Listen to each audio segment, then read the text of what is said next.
All right, the Week 8 film review. The Eagles finally jumpstart this run game, and of course, it was Saquon against the G-Men. Yeah. It couldn't be any other way. Thank you so much, Saquon in Philadelphia. Thank you very much, Miss Lippy. I mean, you know where we have to start. The 65-yard touchdown, Chris. What fluke or difference? No, not fluke. And I think here's the first thing, and this is why I love the Eagles in a lot of ways. You come into the game and you go, well, the Giants are beat up in the secondary. They're gonna throw the ball at us.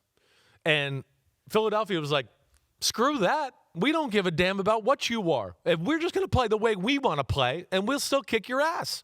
And so they come into the game where I'm thinking, oh, man, they're going to try to throw the ball. Our secondary is not normal. They come out in the game, they go, nah, actually, we're going to play 3 tight ends. And one of them is going to be an extra lineman. Now we're going to play 2 tight ends, and one of the tight ends is going to be an extra lineman. We're actually going to line up and go, screw you, and we're going to smash your face in and create a little bit of an attitude. And that's what I like, because I hate that shotgun run game all the time. Right. It doesn't allow people to come downhill. It doesn't allow the running back to come downhill, and you're limited in your scheme and what you can do out of those formations. It's at least run game scheme. That's what I'm talking about. So they're big, heavy people sets, right? And then getting underneath the freaking center.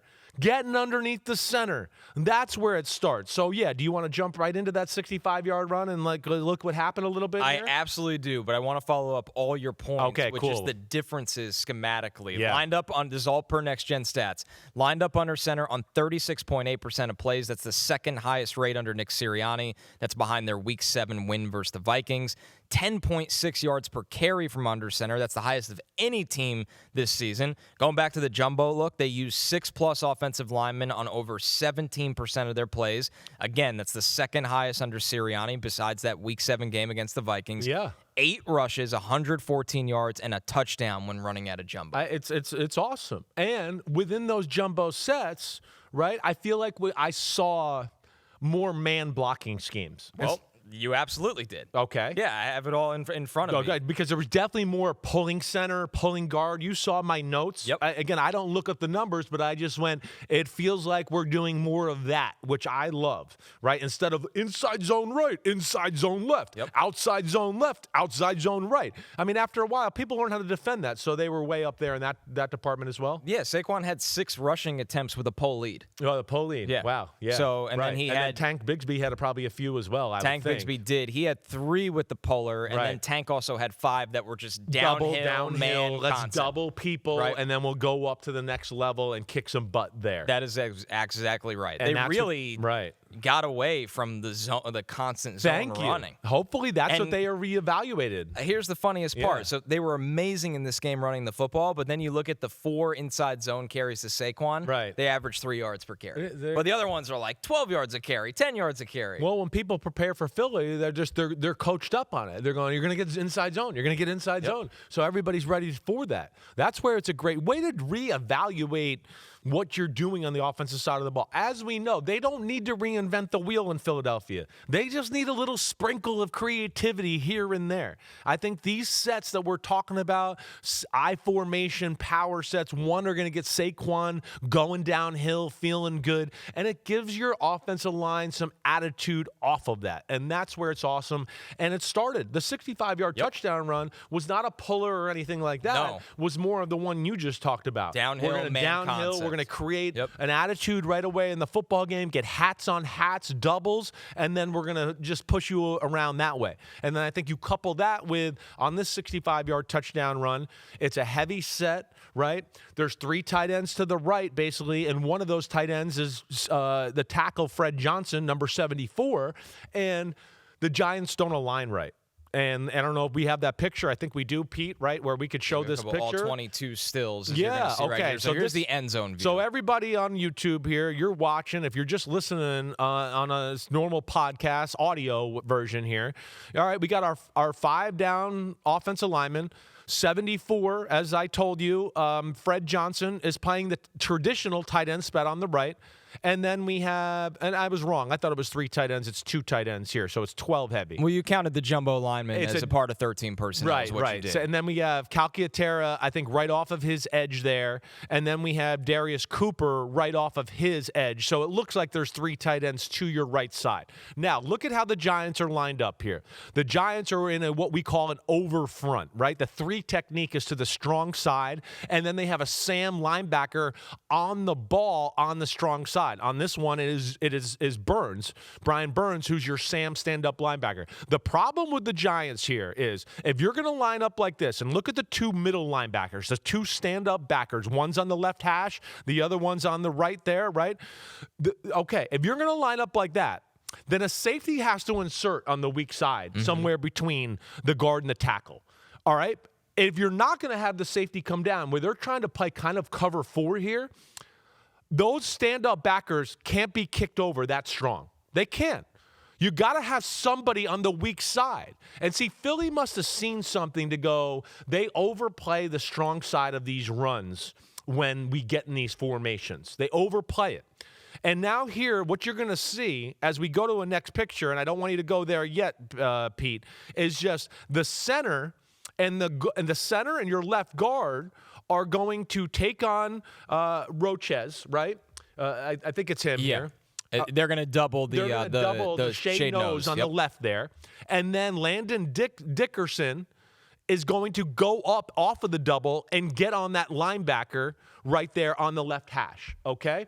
And within that, okay, because the linebackers are 2 kicked over and that weak side linebacker who's basically over the center is so kicked to the strong side, it makes it very easy for the double and Landon Dickerson to get up there and cut him off. And now you have a deep safety in Nubin who's playing cover 4. He's not expecting to come up so aggressively, and he kind of gets stuck in no man's land where it's like, oh, wait, Saquon's coming at me a million miles per hour. I don't know what the hell to do. Right. He gets caught flat-footed, and you can't keep up with him. Right? So that was how that started off right there, and that gave them some attitude and some confidence, and, of course, it kind of continued for the rest of the football game. Yeah, and even Devontae Smith does his job on this play as a blocker where he seals off the corner. Yeah, right. So that's why Nubin was on the island. Nubin was all by himself. Not expecting an outside corner to make the stop on this play, but he was just a non-factor. But didn't even have a chance. And you know, I don't know if they expect Nubin, who you could see him at the top left of the screen. You could see a shadow there, right? I don't know if they expected him to come down quickly, but at the same time, I feel like they were probably playing him there because they're afraid. Wait, I mean, Devontae Smith might run something deep. We need to help out our corner a little bit. So they're trying to have the best of both worlds here, but the alignment and how they line up to this strong side formation on the right side was just not correct, and it made it very easy for this play to succeed. So this is a situation, Chris, where the depth of the safety also hurts him here. Yeah, and Nubin's not the fastest guy. No, he's not at all. That's not his game. That's what I'm saying. The depth definitely hurts it. So they were almost respecting the threat of them throwing the ball to the point where it absolutely killed them. I think so. I think in this one they're going, hey, we're going to play run defense, but we're going to kind of play pass coverage on the back end.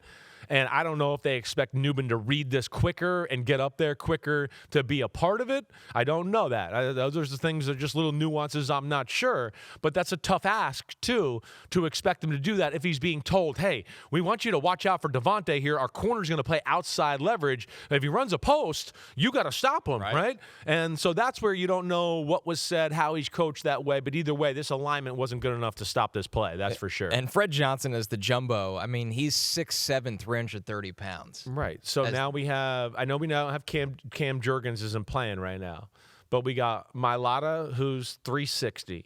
You got Landon Dickerson, who's 335 at left guard. Looks it. Right. You got Steen at right guard, who's 325, 330. That sounds about right. And then Landon, and then the damn Johnson, the right tackle. Lane Johnson. I was going to say Landon Johnson. I couldn't figure out the name. Lane Johnson is 315. Johnson and Johnson on the right side. Johnson and Johnson on the right side. Exactly right. So that's where it's cool. And then they got into other formations throughout the game, too, where they had fullbacks in and did all that type of stuff.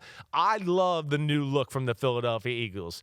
And if they just continue to do this and dabble within the normal scheme of the other stuff they do, and what we saw in this football game, too, is play action pass off of these type of formations. Woo, man, they're going to be tough to stop when they do this type of stuff here. Even more impressive, I think that's Brett Toth, the backup center that had to play in this game. Right. And he did a really good job against Dexter Lawrence. He definitely did. And they pulled him and made him move a lot, and he did a really good job doing that as well. I had forgotten he was starting in this football game, but they didn't miss a beat. He's not Cam Jurgens, but they didn't miss a beat. That's for sure. I believe we have another screenshot of this run. And we can keep all right, cool. Yeah, there we go. So this is where it opens up. And damn, Pete, about time you got to the picture. What are you going to – I mean, we talked about the double team 95 times. I said, let's talk of the next picture.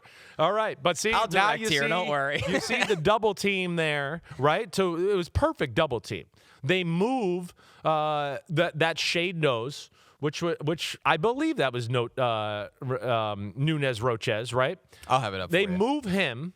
And you could see the double moves him, and then that weak side linebacker we talked about, now he's totally blocked off. Like, yeah, good luck trying to run through Landon Dickerson right there. Saquon knew that. He was told to look for the cutback lane if they lined up like that. And as you see, he finds it, and it's go, rockets up your ass, and he's out of there for a touchdown.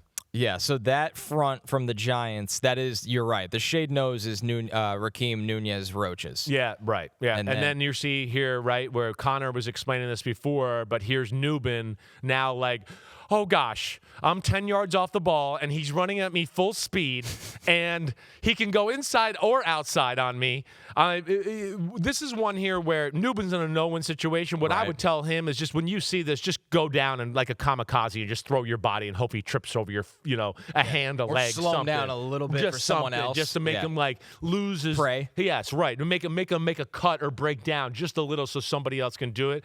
But either way, no one was envying the position he's in right there. So that was it. It was off to the races for Saquon, and the problem is he's one of the guys like Jahmyr Gibbs that can break that, like an angle eraser. To a guy like Nubin that's been I liked Nubin as a prospect. I do too. I'll be the first to say it. Right. But that's been the problem with him is the angles, and I'm not blaming him on that one, but he's been put in tough spots. He's and in the box safety. Yes. That's when he was best at Minnesota 100%. in college, was when he's in the box, stopping the run around the line of scrimmage. When he was in coverage, you were like, okay. Like he's got some instincts, but he's just not athletic enough in those areas.